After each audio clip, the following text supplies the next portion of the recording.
В Ашхабаде подвели итоги государственного конкурса «Юный талант». Финальный этап творческого марафона принимала Туркменская государственная специальная музыкальная школа имени Донатара Авезова. В течение 3 дней с 26 по 28 марта свое мастерство демонстрировали 139 юных исполнителей со всех регионов страны. Конкурс, организованный при поддержке Министерства культуры, этап отбора будущих кадров для национальной сцены. Номинации охватили все направления искусства, от вокала и хореографии до игры на струнных, духовых и ударных инструментах.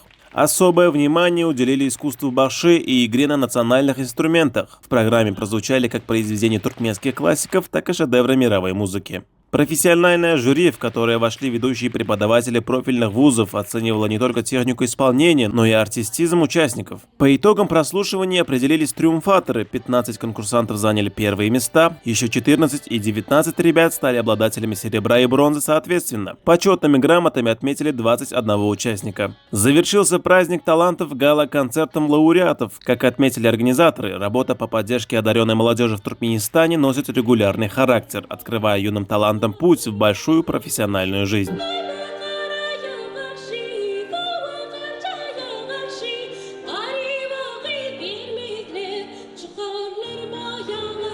Сегодня я выступала на сцене и аккомпанировала певице Джумаевой Ширин.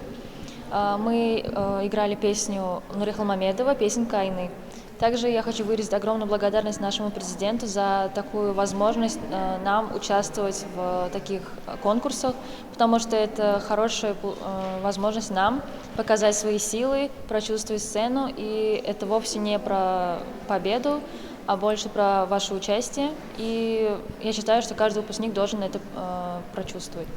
Я активно пою на концертах у Расула Клычева, также я пела у Тахира Атаева. И выступаю на благотворительном фестивале, солируя на одной сцене вместе с Давраном Шамыевым. Я ездила в Казахстан на конкурс «Пустургай», которому исполнилось в этом году 27 лет, заняв там 3-е место.